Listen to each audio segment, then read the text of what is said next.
Well, not a great night for the Calgary Flames. Friday night as they lose 4-1 to the Chicago Blackhawks. Welcome to the Shifts and Pucks podcast. Of course, you can follow us on Twitter, Shifts and Pucks, Facebook.com, Shifts and Pucks, YouTube.com, Shifts and Pucks, and subscribe wherever you get your audio. Recapping the Calgary Flames loss to the Chicago Blackhawks 4-1. Tough night for the Flames on a number of different areas. And I apologize. It was actually 4-0. It was a shutout for the Chicago Blackhawks over the Calgary Flames. And I almost wish that the Flames got a goal, but they did not get a goal. And we will go through the summary here to look at this. It starts off with a goal here in the 12:32 of the first period. It is the way that this night went. It was two of the stars of the show. Tyler Bertuzzi gets his seventh goal of the year from Connor Bedard and Artyom Levshanov.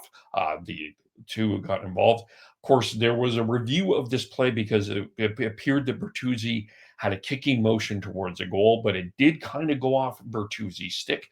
There was a review automatically reviewed by the NHL. The Flames could not challenge that, but it was ruled it was a good goal, and the Flames are down 1-0. No scoring in the second period, but a lot of events in the second period, and including. Before we get to that, we'll get to the first period here because there was a lot that also went on here too.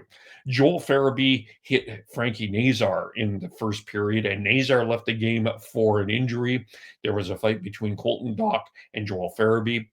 There was also a one of two, I think, very poor penalties from the Calgary Flames in the offensive zone. And the one was from Rasmus Anderson. He took a high sticking penalty as the Flames were putting on pressure on Spencer Knight.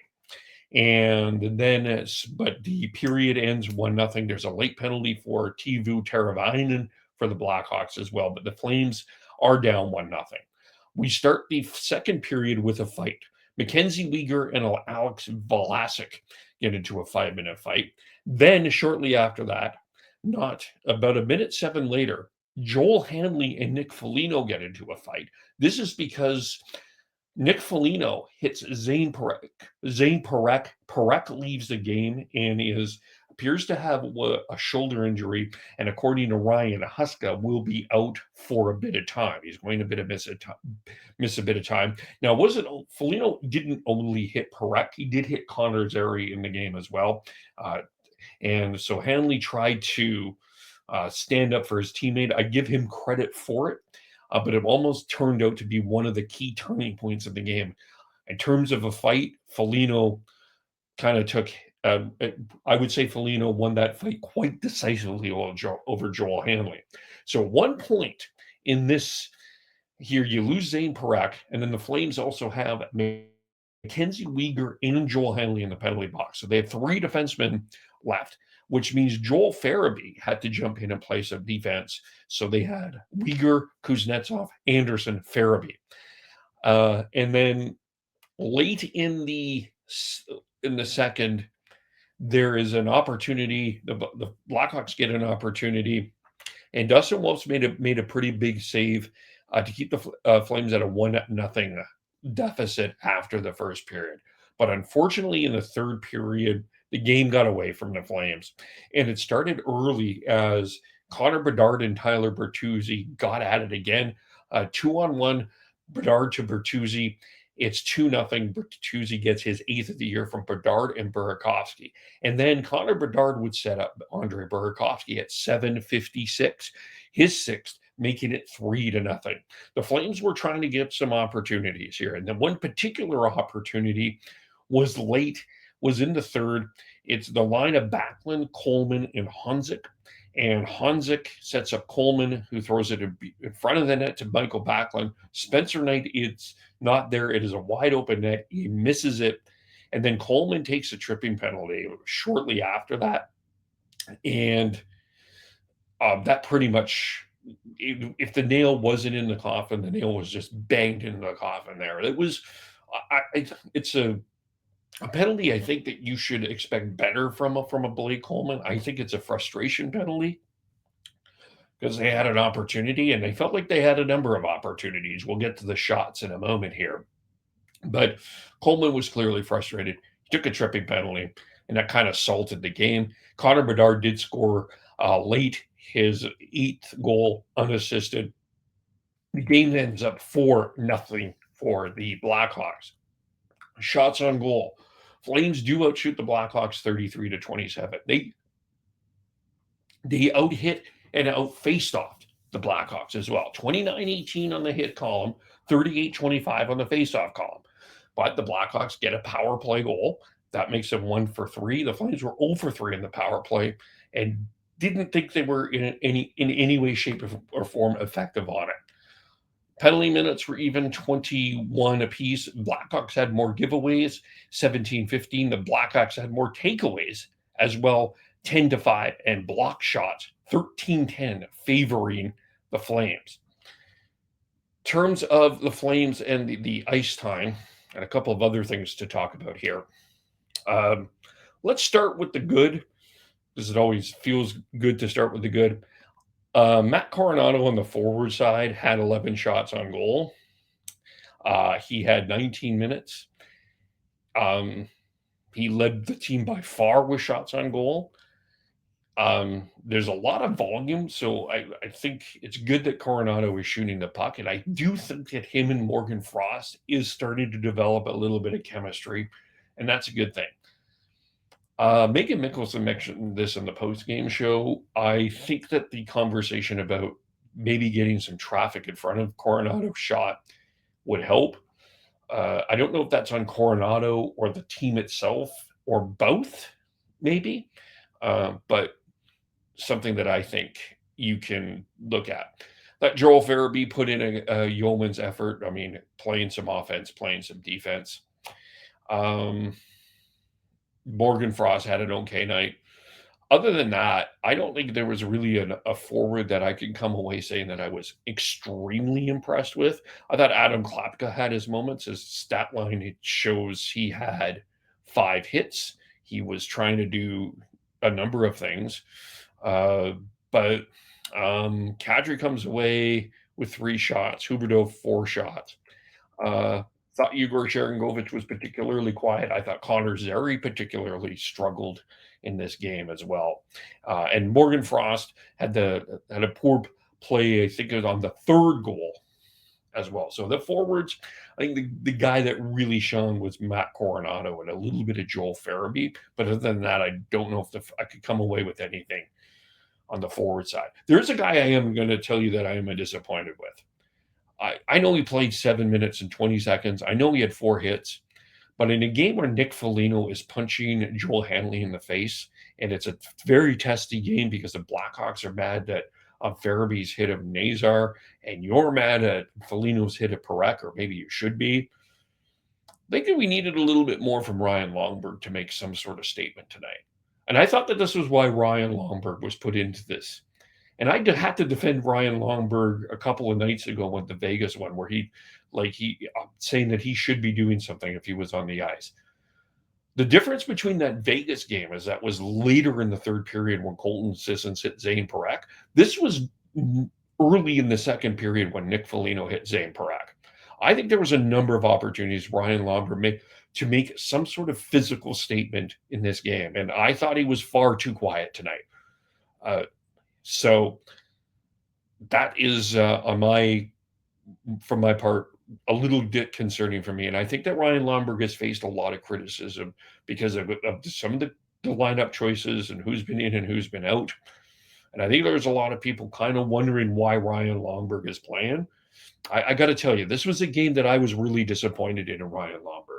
As a guy that has defended him for his role on this team, he did not do his role on this team tonight. I was particularly disappointed, especially at a home game.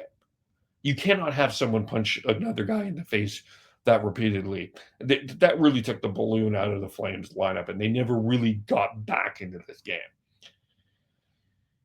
Defensively, to me, the shining guy here is Yan Kuznetsov, who plays 22-31. Kevin Ball couldn't play tonight due to an injury. So Ball was a game time decision, but Kuznetsov was in. and 22-31, 2 shots, sorry, 2 hits, 4 shots. Um, Made some really good decisions, played well with Rasmus Anderson. I think Kuznetsov deserves another look in this lineup. Really been impressed with him for 2 games. I think he's starting to gain a little bit of confidence, and that's a good sign. Absolutely a good sign on that part. I thought that that is another shining light. Um, and Dustin Wolf, I thought was really good as well. I know the third period doesn't really turn out, and none of the goals were his fault. He makes a big save at 2-0. Late in the second, pardon me, to avoid it being 2-0 going into the third. The Flames don't score a goal. Uh, like, I don't know, Dustin Wolf can't do too much more than this. At some point, the Flames have to start producing offensively if they are going to make any progress. And it can be a little frustrating, I imagine, for Dustin Wolf. Couple of interesting comments that came out of the game in terms of Mackenzie Weegar talking about half the team was there, half the team was not. Of course, that's a damning comment on the statement of the Flames and their performance for the game. But I also think it's a good thing that Mackenzie Weegar has stepped out and said something about that. I mean, he didn't have a great game in terms of plus minus, -3, but he also played 23-49, and I believe that was the most of any defenseman. No, it was Rasmus Anderson who ended up playing 27 minutes. So, and then Pahal played 16-40, Kuznetsov 22, Joel Hanley 17-15. Thought he had a tough night as well. So overall, not great on the Flames side. Not a good night. You're kind of trying to build some momentum here, and this is definitely a setback. And where the Flame fans, I think, are frustrated as we look at the 3 stars of the game. Uh, all 3 of them were from the Chicago Blackhawks. Connor Bedard, of course, is the leader. 21-32, a goal, 3 assists, +3. First pick of a draft, elite talent. We are in for Bedard Celebrini rivalry is coming very soon to a hockey rink near you. February 2nd is when the Blackhawks play the Sharks, by the way, if you're interested. And Bedard, to me, as just kind of a focus on the Blackhawks, I think Bedard has taken the celebrating as better than me in a very Michael Jordan way, very personally. And I think he's trying to prove a point. I think the not being on the 4 Nations and kind of a lot of people questioning where Connor Bedard is at. This guy has a different focus on this year.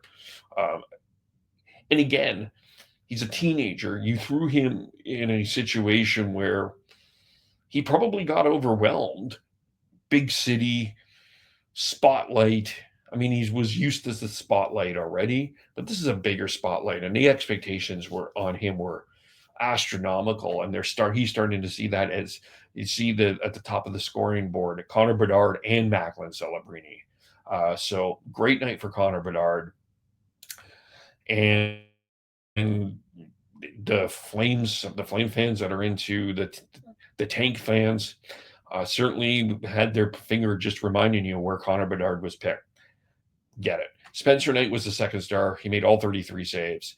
I don't know if Spencer Knight had a particularly tough night, to be honest with you. There's a lot of shots. I don't think the Flames are creative offensively. Now, there was nothing to me that said that Spencer Knight had to make a spectacular save. And then Tyler Bertuzzi, 2 goals, +3, 1958 was the third star. As far as any other Blackhawks, okay, the Flames did have one particular chance in the first period where Blake Coleman comes in on a breakaway, and Artem Lesheshnov makes a very casual, I'm cool defensive play, takes the puck away. That was one night. One thing. I thought that they were pretty good overall defensively. They didn't really allow anything spectacular for the Flames. But again, I think the other part of that is the Flames are not creative offensively. I think they just do shot volume, and they just lack a lot of creativity in the offensive zone. I mean, there's 2 or 3 players that I feel are offensively creative. Consistently, and that's Kadri, Huberdeau, and Coronado in terms of, I think, some offensive creativity. Connor Zary can do it at times. Again, I just don't think Connor Zary and Morgan Frost can do it at times, but I don't think they do it consistently enough. So good for the Blackhawks. If you're a Blackhawks fan, coming away with the 4-0 win, they move to 7-5-3. The Flames fall to 4-10-2, and the Blackhawks. We'll just have a quick look at the standings here. Blackhawks, the Flames are on the road next. They have their next 2 games are on the road. At least they've got Minnesota on Sunday, and then they've got St. Louis on Tuesday. A couple of teams that are kind of struggling finding their footing. And then the Blackhawks, they move to play Detroit in their next game, and that is on the road. So that is what's going on. That happened in those games. There were 3 other games in the National Hockey League. Well, the Wild did beat the Islanders 5-2 on Long Island. Gabriel Kaprizov with a highlight reel goal. The Rangers, they can win on the road. They can't win at home. 4-1 over the Detroit Red Wings. The Rangers, by the way, are 0-5-1 at home, 7-1-1 on the road. Detroit's been off to a pretty good start this year, but they lose that one. And the San Jose Sharks beat the Winnipeg Jets 2-1. Macklin Celebrini, Will Smith gets the winning goal in that one. Celebrini with 2 points, and the San Jose Sharks are ahead of both the Calgary Flames and the Vancouver Canucks right now in the standings, and they play Florida. That's what happened in the NHL on Friday night. The Canucks play for Saturday and Sunday. They have a back-to-back against Columbus and Colorado on home ice. I'll do a recap of both of those, and we'll be podcasting the Flames Monday, and we will pick up podcasting about the Canucks week in Tuesday. You can follow us on Twitter at Shifts and Pucks, Facebook.com Shifts and Pucks, YouTube.com Shifts and Pucks, and subscribe wherever you get your audio. Thank you for listening, and we will talk to you all very soon. Bye for now.